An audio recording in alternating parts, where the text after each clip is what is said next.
We're going to move in here to a panel discussion. So if you wouldn't mind, I know we lost Sarah and Charlene. It's very early for them. I know some folks had to get their kids off to school and that sort of thing. So it's good that Andrew and Joel and Jeff and Zane have been able to stick around. And we have a few questions centered in some cases on some specific themes.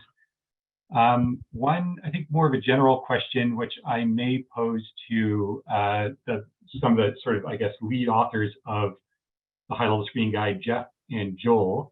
So we have one, the high-level screening guide itself, and the name of the product sort of indicates a higher level resource for assessment, but some of the presentations today indicate, relatively detailed assessment work. And the question is, what is there scope for an even higher level assessment tool?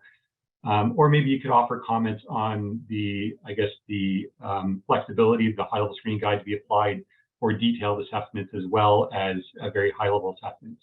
So maybe I'll turn it to Jeff first and then to Joel.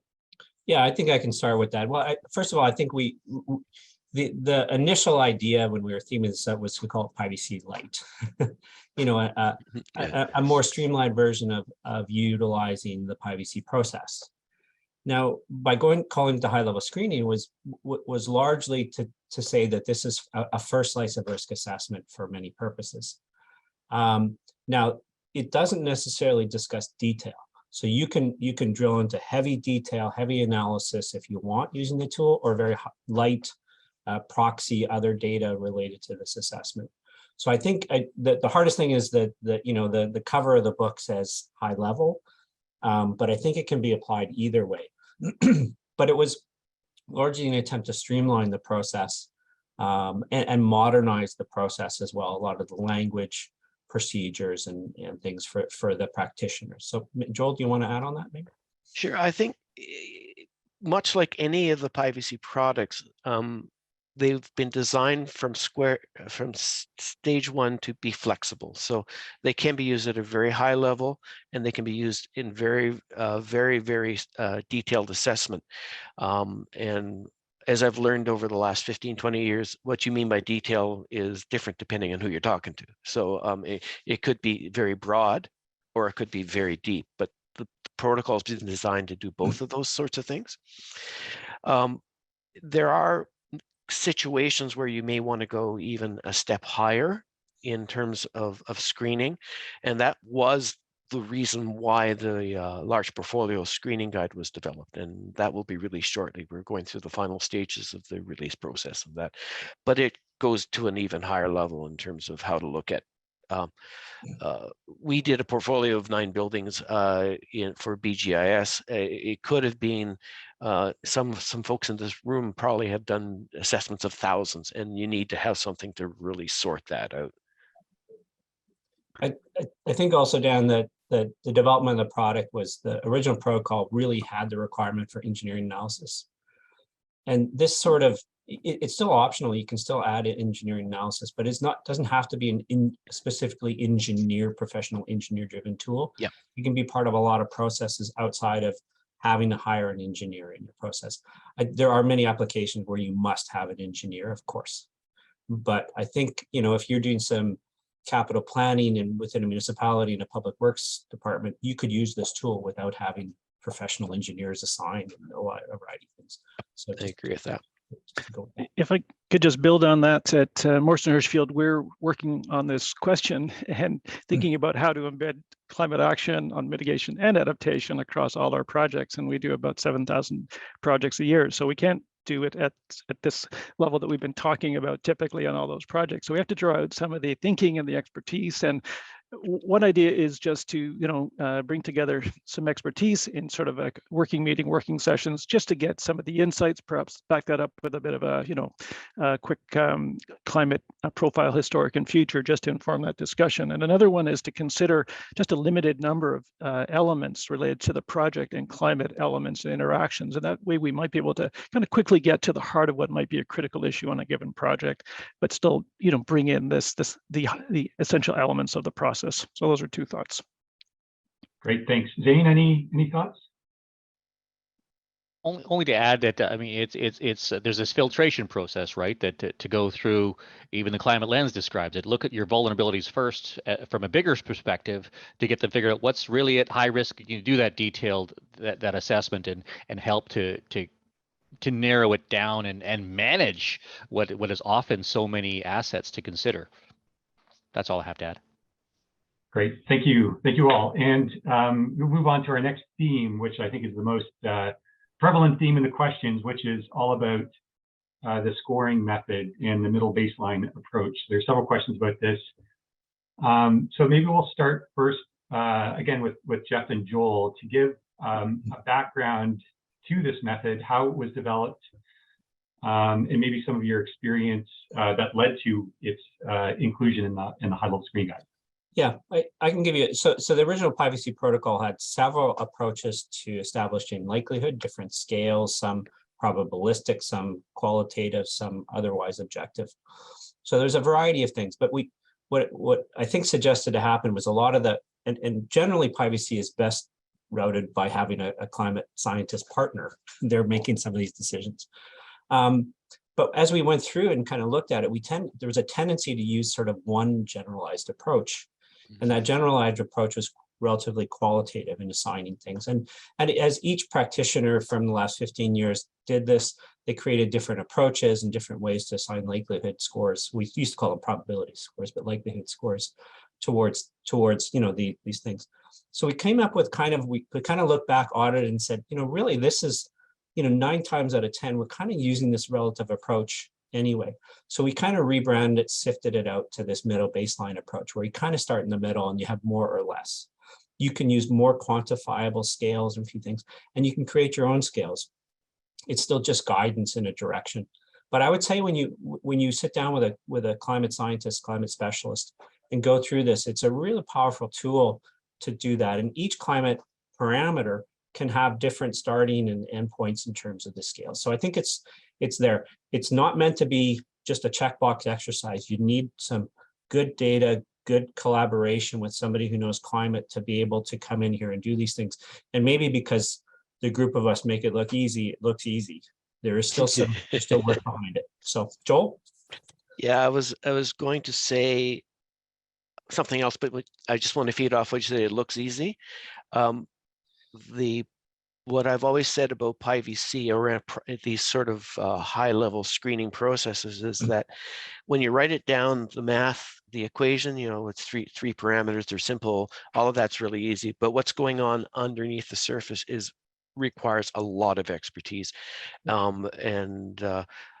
So we need to be aware of that. In terms of the middle baseline approach, it is an approach that we found it was interesting because when we sat down to write this document, we started comparing how we went about things. We're in different consultancies. We don't often share that kind of thing. And when we started to talk about it, we said, well, yeah, that's what we do. We start with, is it getting better or is it going to get worse? What's it today? What's it? And that gives us some sense of what the risk is likely to look like. So we found that was consistent.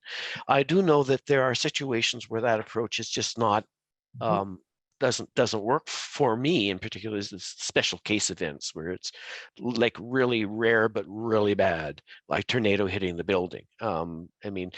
Saying that it's going to get slightly worse and then increasing the risk profile is kind of meaningless from a pure risk assessment perspective. But those items can't be neglected. They have to be included in the assessment. They're a critical piece of the assessment. I think just the final word on that, maybe from my perspective, is that what we tried to create is I won't call it quick and dirty, but a relatively easy, accessible process with proxy data usually going to the climate data, climate atlas, climate data, and all that you could assemble well. There's also, you notice in my presentation, there's a climate report. And this is where you put your detailed climate information down, those scores, where your data was formed, your assumptions, your confidence levels, a variety of things. Yeah. So the backbone behind that is quite a bit of work and documentation of why you've selected those likelihood scores through that process. So it's not just a 5 minutes in and out exercise. There's the basis of climate science behind that. Great, thank you both. And along this theme, there are several questions, I think more practical questions about the workshops and dealing with your subject matter experts, and if there's disagreement in scoring, how do you handle that? So I thought maybe we could ask Zane first, and then Andrew. Could you walk us through, your process for assigning the scores?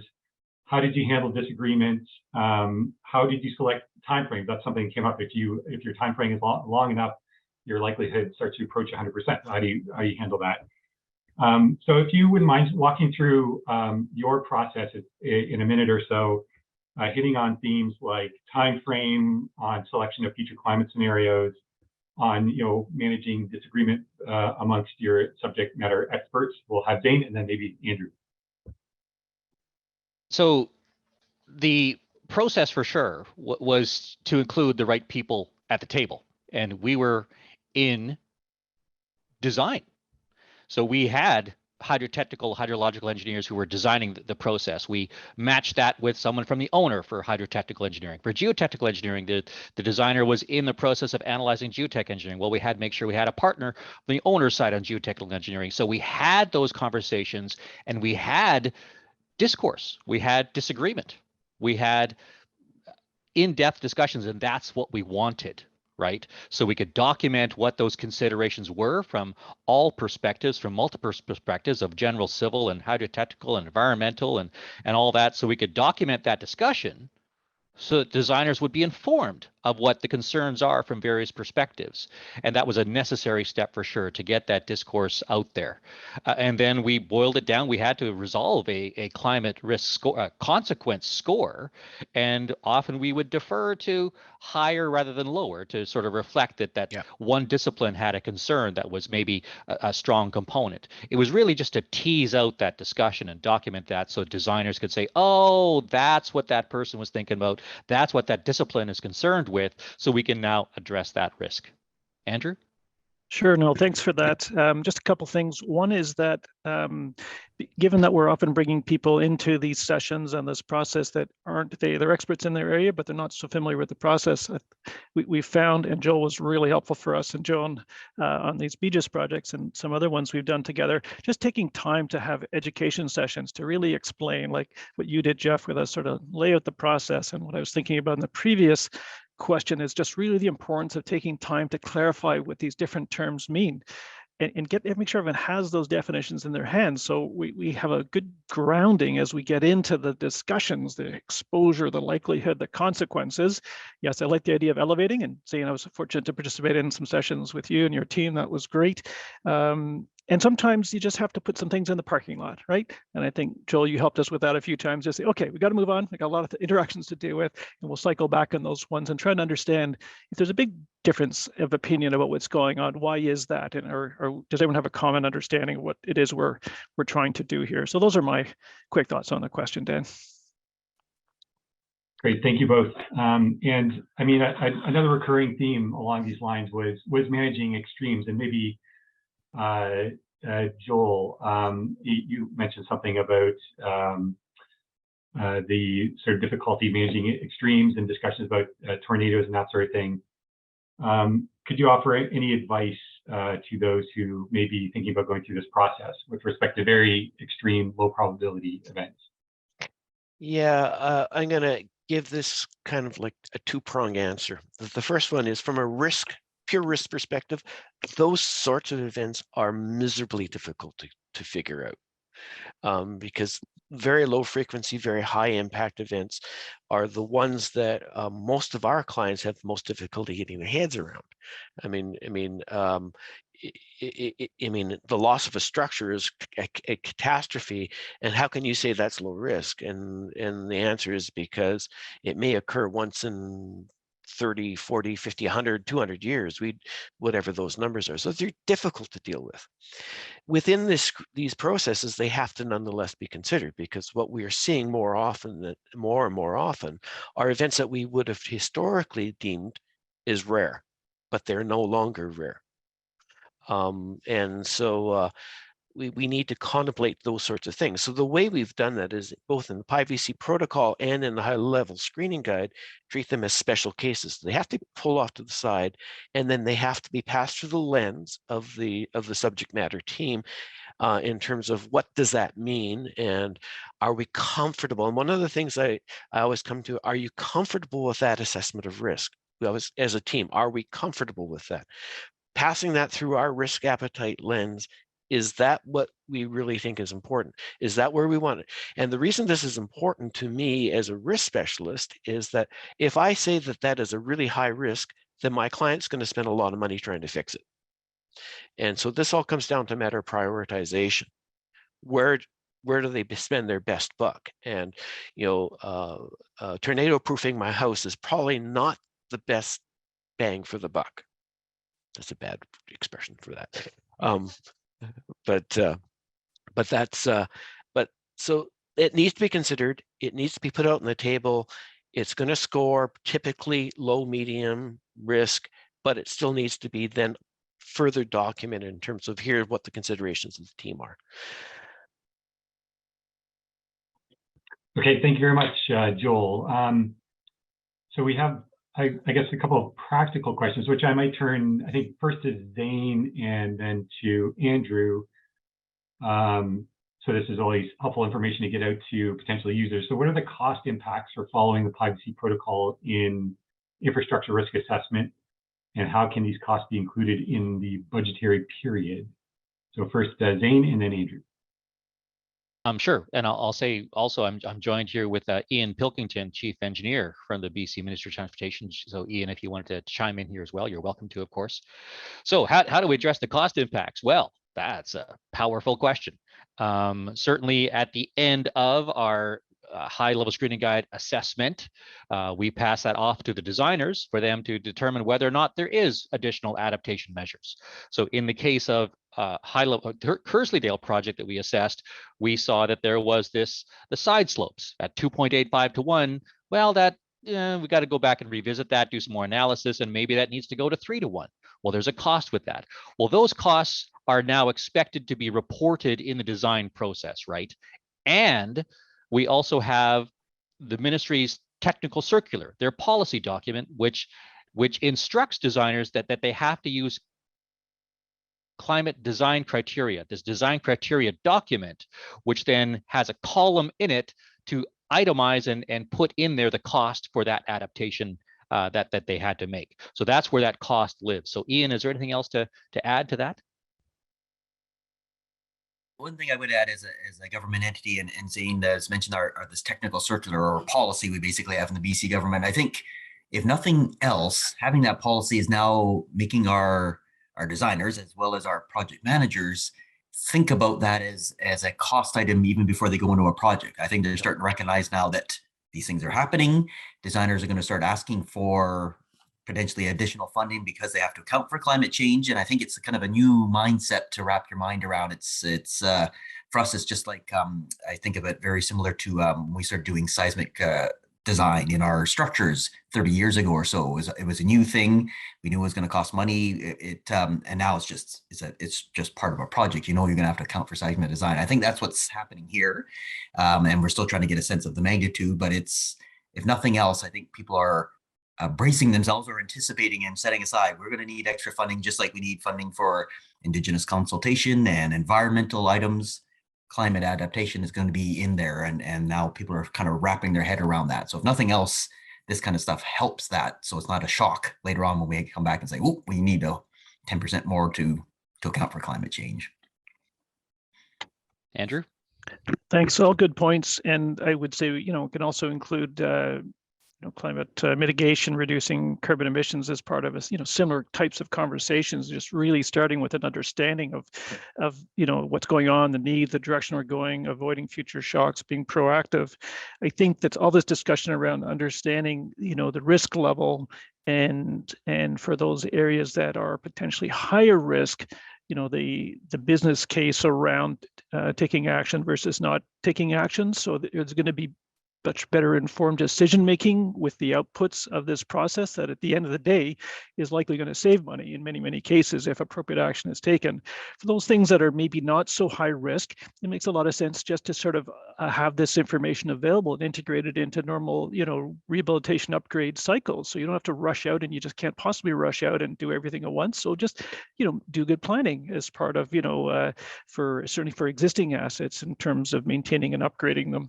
And, for new facilities, you're equipped with some much better information about how conditions are changing and better equipped to, account for these factors as part of the design, which is our responsibility to do. So those are my thoughts. Great, thank you, Andrew. Thank you, Ian, for joining the panel as well. It's very nice to have you with us. We've got a few minutes left here in the webinar. We got some logistical things to cover near the end, but one more question since we have you here, Ian. There was a question specifically about Ontario that was posed to the group, where we're going in Ontario with respect to maybe regulation of new development. I know perhaps you're not going to speak from an Ontario perspective, but we also look to BC as one of the leaders in this area, and maybe you could offer some encouraging advice, wisdom, perspective with respect to how you see BC, your fellow departments in BC, government agencies, municipal government. Are they increasingly embracing the concept of incorporating climate change risk into infrastructure design planning, buildings, et cetera? What are your observations in general in British Columbia? Yeah, I think we are pretty progressive here for a few reasons. Like I said, I was very fortunate. My predecessor, Dirk Nyland, the previous chief engineer, jumped right in and started doing the PIEVC exercises. And Joel and Zane mentioned that before. And I think because of that, and the fact that we've had this policy since 2015 that you must account for future climate events, at least on highway infrastructure, I think that kind of raised the profile for other groups as like buildings and things of that nature. We're also fortunate our ministry, what's the Ministry of Environment, has what's called the Climate Action Secretariat. And one of their big things is not only reduction of GHG emissions, but they do have what's called the Climate Preparedness Adaptation Strategy, which is a strategy for BC, which is us becoming more climate resilient. And I think we've been working on this for many years, but I think the last couple of years of the major, especially in BC last year, where we had a heat dome, one of our worst wildfire seasons, and then that atmospheric river really suddenly put it on the map that I think our government officials and everybody recognize. For BC, this is not an option. We have to consider these things. So that Climate Preparedness Adaptation Strategy, which is a BC specific thing, is now on everyone's radar. All of our local governments and First Nation communities are now recognize, okay, these are things we just have to do. And it's really good. And the other thing that's actually just changed in here in the last few weeks, we have a emergency management kind of entity in the provincial government. It was always under another ministry. It actually got elevated to its own ministry, and it's now the Emergency Management and Climate Readiness Ministry. And so I think that's also kind of sent out a signal to all of our province that this is very important. Public thinks it's very important, and we're going to start focusing on this. So I think now the biggest next thing will be from the local governments and Indigenous communities, like, okay, this is going to cost us. We need funding. What are the funding mechanisms? And that'll be the next step. Is we want to account for climate, but how do we do that and afford it as a small community that has limited funds? But yes, I think in BC it's very recognized, and I think these events over the last couple of years has just made it, just put it on our radar, and we recognize we need to do that because like some people made in the comments, doing nothing is way more expensive trying to fix these things after the fact. So yeah, I think we're quite progressive on that, and I think we'll start seeing that become requirements and rules and built into our policies. Great, thank you, Ian, and thank you, everyone. There's a huge amount of brain power represented on this panel here, and we really appreciate your time and your ongoing contributions to the PIEVC community over the decades that you've been involved. And all the case studies that have been presented today set really great examples for future users. So once again, on behalf of the PIEVC Alliance, who are stewarding the program, we really appreciate your ongoing commitment. And we'll, of course, continue to turn to you for advice and guidance as we go forward. So thanks once again.